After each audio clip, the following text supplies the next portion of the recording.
Abai ini matematikanya harus dipertajam. Tapi kalau tadi saya ajak ngobrol cerita dia jualan itu bisa jawab, misalnya, "Bay, lamun bala-bala sabaraha hiji 1.000, lamun Bapak meser 50, siki sabaraha 50.000." Udah bener. Baik, kalau Bapak beli bala-bala 8 berapa? 8.000. Bapak ngasih uang 10.000 ke dia. Pembelian berapa? 2.000. Nah, itulah sebenarnya yang harus dikembangkan buat sekolah-sekolah kita, anak-anak kita. Jadi matematikanya matematika keseharian. Dan itu kan yang di kemarin asesmen nasional soalnya itu.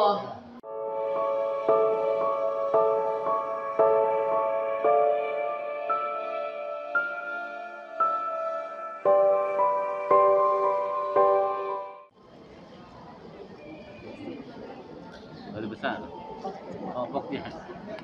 Opoknya. Enggak. Ya teh abai. Abai anu dina gitu Pak Didi ini. Marilah kita bersatu Indonesia. Assalamualaikum warahmatullahi wabarakatuh. Sampurasun. Oke, Bapak Ibu, ini kita hari ini itu baru ulang tahun PGRI. Mudah-mudahan PGRI menjadi organisasi yang tumbuh semakin dewasa, menjadi bagian dari upaya transformasi pendidikan Indonesia dalam menyongsong generasi emas, bergerak membangun generasi emas. Saya mohon maaf juga tadi telat sekitar 10-15 menitan. Saya ke sekolahnya Abai duduknya yang benar. Nah, ini Abai, ini itu anak yang viral di YouTube-nya Kang Diri Mulyadi. Abai, tukang jualan bala-bala. Tukang jualan bala-bala, saya kunjungin ke rumahnya, ke sekolahnya, saya jemput, saya antar ke sekolahnya, saya cek gimana kemampuan berhitung, kemampuan membaca, kemampuan baca tulisnya, kemampuan baca Al-Qur'annya. Baru sampai Iqra 4 ya guys. Oke. Dia saya tes di jalan, kalau 1x1, 2x2 kayak gitu agak cepat. Tapi baik, Abai jualan bala-bala satunya berapa? 1.000. Saya beli 8 berapa? 8.000. Cepat. Baik. Kalau saya beli bala-bala Abai, saya beli pakai uang 10.000-an, saya kan tadi 8.000 belinya ya. Abai kembaliin berapa? 2.000. Cepat. Gitu. Baik, kalau bola-bolanya jadi 2.000 terus saya beli 5, jadi saya harus bayar berapa? 10.000. Cepet. Tapi kalau baik 5 kali 2 berapa? Mikir. Nah, ini yang harus kita rubah. Ini yang kemudian di Merdeka Belajar di KOT itu, soal-soal itu kan harus seperti itu. Pak Agus tadi bilang harus berbasis itu, pengalaman sehari-hari, apa yang bermakna bagi siswa. Ini kan matematikanya udah terapan, kalau Abai itu pinter ngitungnya. Tapi kalau ditulis 1x1 dia bikin muter. Tapi kalau sudah ngomongin duit dan bala-bala, dia pas bisa. Nah, ini nanti jadi bahan pemikiran kita bersama. Dan saya buka-buka itu soal-soal yang hot itu udah seperti itu kok sekarang. Udah bercerita kontekstual, anak bagaimana terbuka. Kalau zaman kita kan terima kasih. Nah, ini kita sedang gencar-gencarnya untuk melakukan transformasi dalam bidang pendidikan. Nah, maka apa? Maka IGTKI, maka sekolah-sekolah itu harus menjadi bagian dari transformasi tersebut, menjadi gerakan bersama, bergerak itu tidak bisa setengah-setengah, nggak bisa sepotong-sepotong, semuanya harus bergerak menuju generasi emas. Sekolahnya, orang tuanya, desanya, bupatinya, kepala dinasnya, DPRD-nya, semuanya sampai ke masyarakatnya harus bergerak semuanya agar transformasinya berjalan cepat, agar sekolah-sekolahnya bergerak. Sekolah-sekolah itu harus bisa merefleksikan apa yang sedang kita lakukan. Tugas utama Mendidik itu ada di siapa? Orang tua. Sekolah-sekolah hanyalah pembantu. Begitu. Sekolah-sekolah hanyalah pembantu. Dan masyarakat kita mempunyai keterbatasan, sehingga peran vital sekolah itu adalah jawabannya. Nah, sekarang semuanya tergantung pada kita. Generasi emas ini hanya akan bisa menjadi emas anak-anak kita yang sekarang sekolah di TK-TK ini, di PAUD itu. Bisa menjadi generasi emas? Bisa. Kalau apa? Kalau bahan-bahannya, prosesnya adalah proses untuk mencetak emas. Maka generasi emas akan sangat tergantung kepada apa? Akan sangat tergantung apa yang ia pelajari di sekolah-sekolahnya. Sangat tergantung pada apa yang ia lihat sehari-hari di lingkungannya. Akan sangat tergantung pada apa yang ia makan sehari-hari. Akan sangat tergantung pada apa yang ia minum setiap hari. Dan bagaimana dengan sekolah kita hari ini? Ini transformasi-transformasi yang harus kita lakukan ke depan. Apakah anak-anak kita setiap hari sudah makan makanan yang sehat untuk menjadi generasi emas? Jangan-jangan kita ngomong generasi emas nanti yang jadi kaleng. Generasi kaleng. Sebab apa? Makanannya kaleng, bukan makanan emas. Minumannya kaleng, bukan minuman emas. Bacaannya kaleng, tontonannya kaleng, bukan tontonan emas. Maka siapa? Tadi Pak Agus sudah menyampaikan, kalau sekedar hanya mencari informasi dan pengetahuan, guru-guru bisa melihat di internet.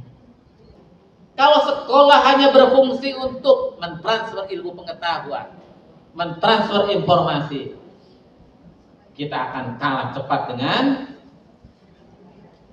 Pak Google dan Bu Google.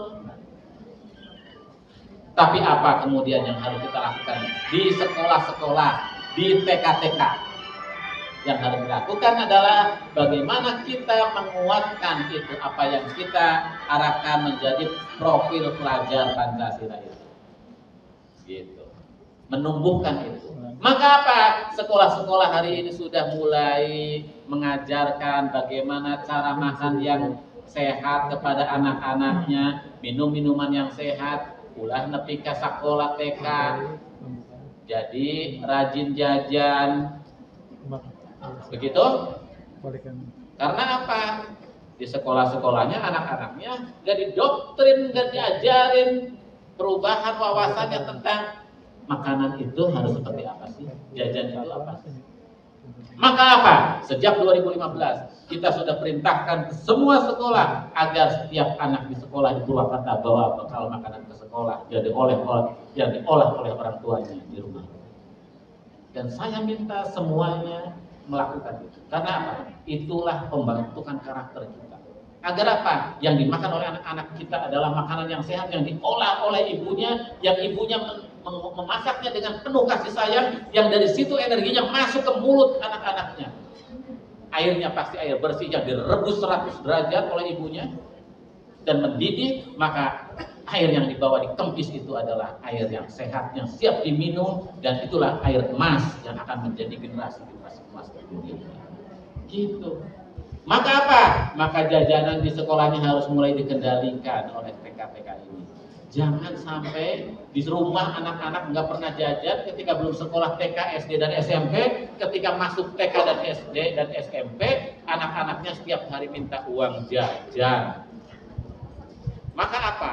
Maka ini menjadi antitesa dari Kaisar sekolah sebagai pusat peradaban.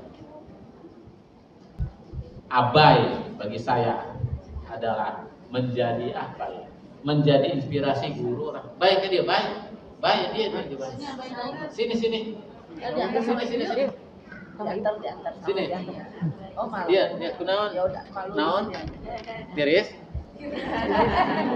Malu. Gak apa-apa. Abai ini setiap hari jualan bala-bala. Hari ini ya kalau nanti pulang sekolah, Abai itu ini jualan sorenya. Dan dia bisa nabung. Ini anak belum pernah ketemu sama orang tuanya, sama bapaknya belum pernah ketemu dari sejak lahir. Dia tinggal sama nenek kakeknya, terus kakeknya meninggal. Gitu. Nah, anak-anak yang seperti ini kan potensial, mempunyai empati, mempunyai kerja keras, hidup dari keluarga tidak mampu, tapi dia mampu bangkit, berasah, mau usaha. Dia juga rajin main sepak bola, sepak bolanya bagus. Nanti setelah ini akan saya bawa ke SSB.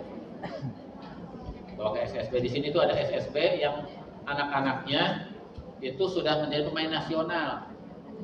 Itu namanya SSB Asad, Asli Anak Desa 313. Ada di SKB tempatnya. Asramanya di SKB. Dan itu di support, dibiayai oleh Pemda Kabupaten Kumamak. Jadi mulia di Alut ya, kemudian Fajar, itu pemain nasional yang lahir dari sini.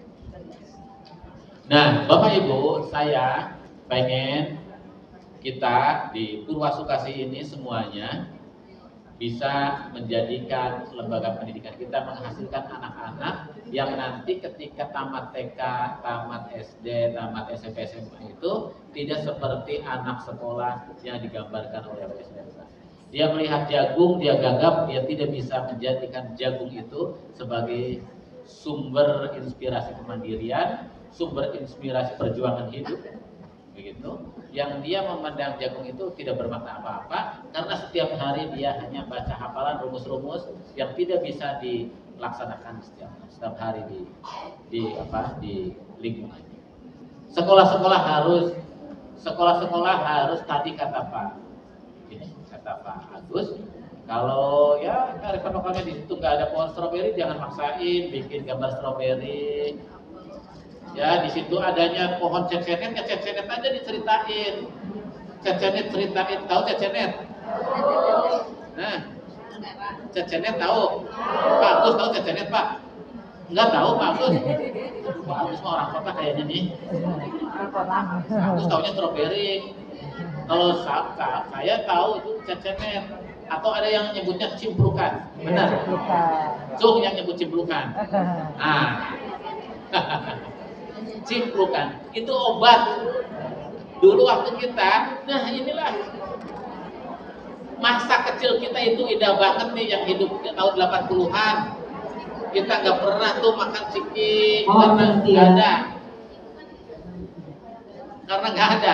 Kita itu dulu Pak, kalau pengen makanan gitu ya nggak pernah jajan, makanya cecenet, amis aja. Saya baut cecenet itu obat, baru tahu cecenet itu bisa jadi obat yang luar biasa ketika saya sakit SMA. Saya dikasih minum itu setiap hari, pahitnya bukan pahit, pahang namanya. Nah, obat Bu. Saya itu dulu ada tipesnya, ada kuningnya. SMA saya sakit 1 bulan, dihajar pakai itu terus sembuh. Cecenet kita melupakan, cecenet itu tidak pernah menjadi pelajaran buat kita. Padahal dari situlah negara kita bisa kuat dari cecenet itu. Karena apa? Bisa dijadikan obat, bisa dijadikan makanan, hidup di sekitar kita. Sekolah-sekolah kita tidak mengajarkan itu. Maka apa? Lihat cecenet di rambutan pijen. Bukan hanya cecenet, sereh. Nempuk tanggal sereh di bawah ada pelajar kejuput. Hari ini KKP pesen lemon grass. Ternyata lemon grass daun sereh aja. Hari di hari penima tanggal sereh di babat nyaho. Pas ini ke stasiun kopi, ke hotel Padma pesen apa? Lemon grass. Harganya berapa? Dia 25 tergantung tempatnya. Kalau di Padma itu ya sampai mungkin 30.000. Kalau di stasiun kopi itu 16.000. Lemon grass gaya. Si horeng teh daun sereh dianclungkeun jeung jeruk. Baru udah kurang gagap, di lembur asup ka kota, nongkrong di kafe, pesen minuman keren. Sot, dari daun sereh teh nyaho pesen lemon grass. Padahal di buruan di mana aya. Kenapa seperti itu? Sekolah-sekolah kita tidak berdasarkan kearifan lingkungan. TK-TK-nya, sekolahnya, SD, SMP-nya, ketika belajar biologi tidak pernah keliling. nanti penggunaan media teknologi pembelajaran, membuat media pembelajaran pakai aplikasi Canva, maka bawa dulu keliling anak-anaknya sama guru-gurunya, scanning dulu lingkungan kita, lihat. Tadi jangan sampai hari diburuan sakolana cecenet jeung tangkal sereh, nu digambar tangkal stroberi jeung apel. Nah, terputus tuh dari kehidupannya. Maka generasi kita kalau seperti itu nanti akan seperti tadi, layang-layang di ibu kota, yang melayang-layang dan tahu apa yang harus dia lakukan. Dan ini yang sedang dikembangkan di Purwakarta dengan program Tatanen di Balai Atikan sebagai sebuah gerakan transformasi pendidikan menuju profil pelajar Pancasila.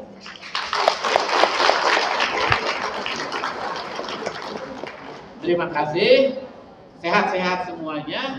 Selamat hari ulang tahun IGTKI PGRI yang ke berapa Bu?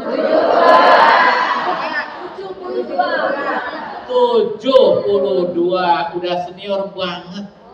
Di sana senang, di sini senang, semuanya menyenangkan. Terima kasih. Mudah-mudahan nanti pulangnya sehat, selamat. Kalau yang pengen sate maragi langsung ke sana saja ya. Bayarnya masing. Terima kasih. Assalamualaikum warahmatullahi wabarakatuh.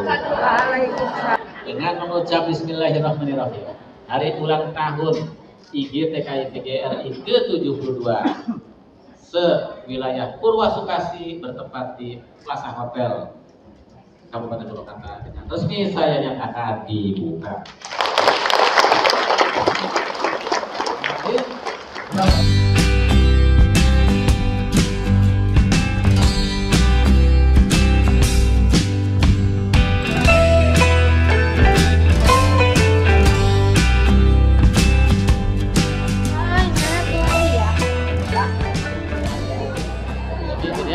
Boleh. Iya, beli terlagi. Tuh baik, dapat itu buat nabung. Buat nabung buat belajar. Buat nabung buat beli sepatu. Buat beli sepatu. Ya, makasih terima kasih. Salim. Sama boleh. Salim. Jangan Makasih. Buat nabung. Salim. Ini orang-orang hebat, Pai. Ibu-ibu guru. Dari Bekasi.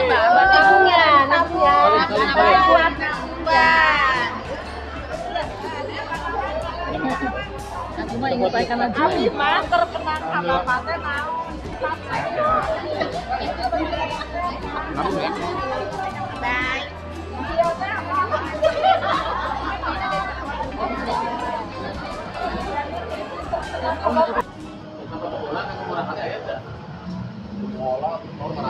Berapa ya?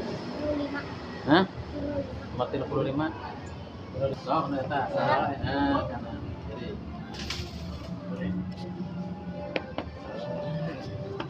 Pas mas gimana?